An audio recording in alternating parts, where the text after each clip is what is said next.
Welcome back, physicists. Today we're going to take a look at projectile motion. We're going to start with just simple free fall, then we'll think about horizontally launched projectiles, and then we'll finish with projectiles launched at an angle. So we had spoken about what is known as free fall. Free fall is when an object is falling, okay, only under the influence of gravity.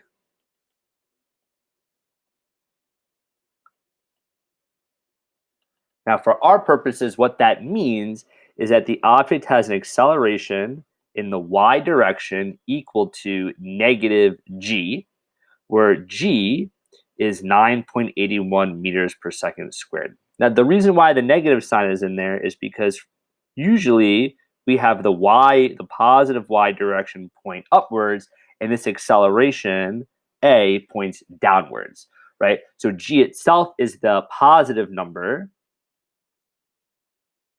and we need that negative sign because we are talking about going in the opposite direction. Now, there are usually we will start a free fall problem by saying that the initial position, okay, which makes more sense to use the variable y, okay, we want the initial y.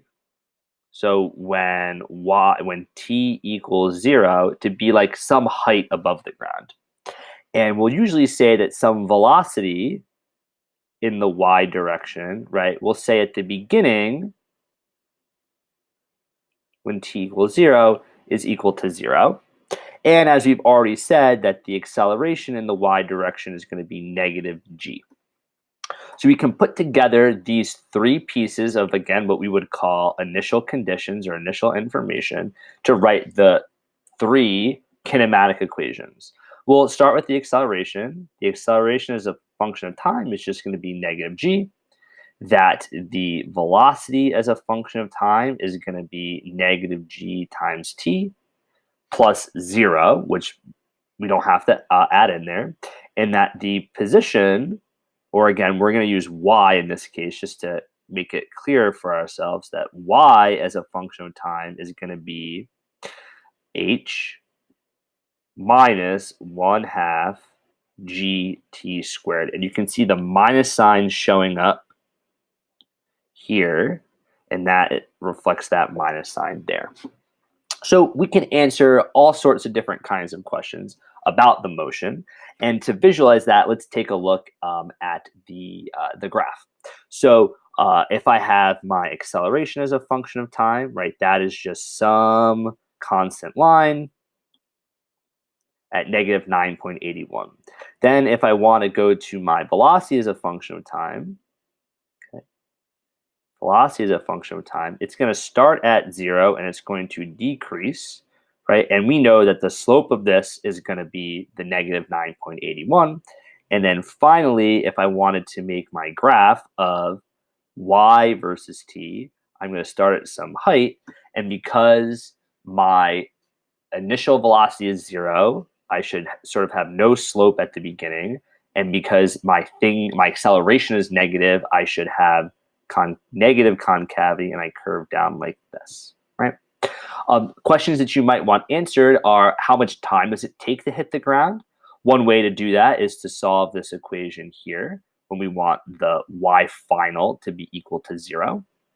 Another question you might want to answer is, how fast is it going when it hits the ground? Probably the easiest way to do that is to use v final squared equals v initial squared plus 2a, in this case, delta y, which will be the height, which I'll leave up to you to solve for the final velocity. So we can answer questions like that. Another thing to think about is, what is the acceleration? And the whole time, you don't have to do a calculation. It's always equal to negative g. The next thing we want to do is take this motion and imagine what would happen if instead we launched it horizontally from where it started. So here I've got my cliff here, right? And I'm going to launch this object horizontally with some initial velocity in the x direction. Now, it turns out that you can have, while we have an acceleration in the y direction equal to negative g, that the acceleration in the x direction is equal to 0, and that the two sets of motion are independent from each other. The only thing that links them is the common variable of time.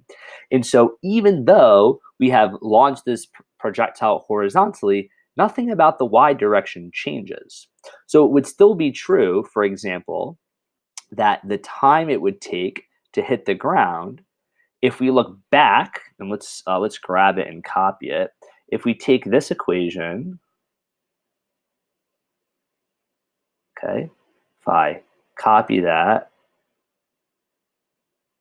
and bring it over here, what I'd find is that I can solve this for the time, and that the time it takes to hit the ground is going to be 2 times h divided by g, and then take the square root. And that has nothing to do with the initial horizontal velocity. If I wanted to figure out how far the projectile goes in the delta x direction, well, I can use the fact that it's moving at a constant velocity in the x direction and multiply it by the time, which I've solved for up here, and I could figure out what we call the range of this horizontally launched projectile. And the only way to change this number, how much time it's in the air, is to change the height that it's launched from. Right? So this is sort of our in-between step of taking a look at horizontally launched. Next, what I want to do is I want to go the step further and think about, what if I take my projectile and I launch it at some angle? Now, we're not going to worry so much about the angle right now. What we'll think about, though, is that now the projectile is going to start with a velocity in the x direction and a velocity in the y direction. The path that it will trace out is going to look like a parabola, okay? And what I want to focus your attention on is the similarities between the horizontally launched and the vertically launched. If we cut this motion in half, what we find is that the motion along the y direction really kind of matches with the second half of the motion here. So let's think about how we can use that to help us.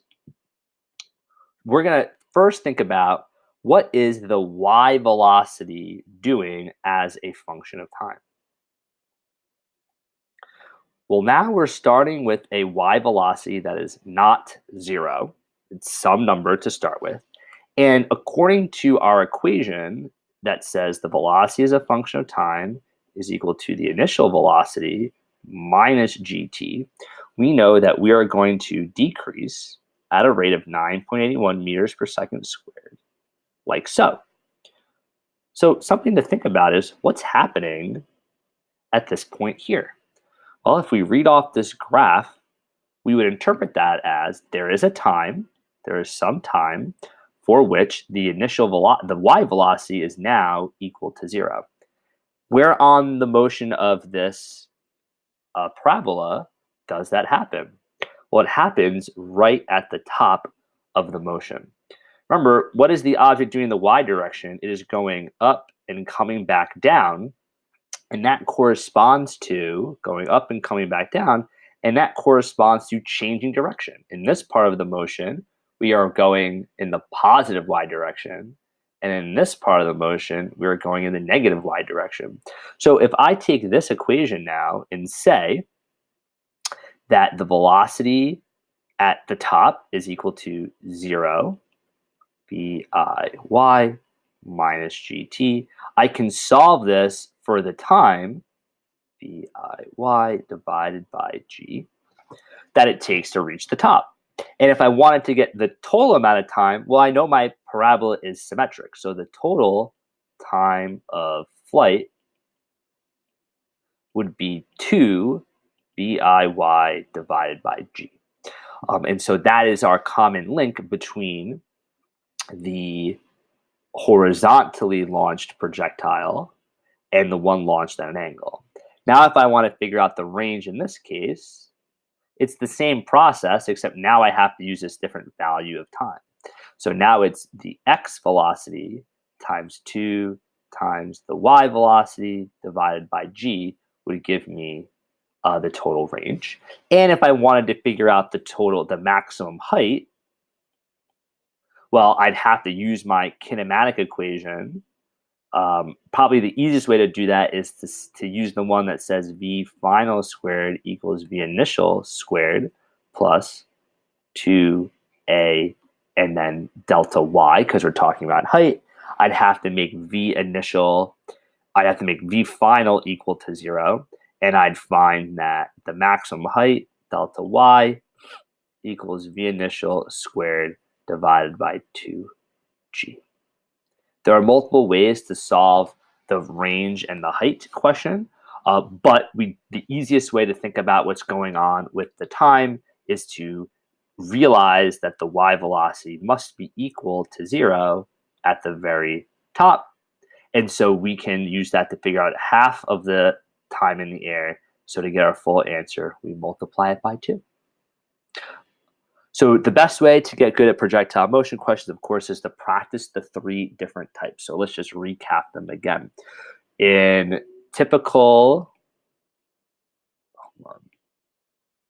our typical free fall motion, we are only moving vertically up and down.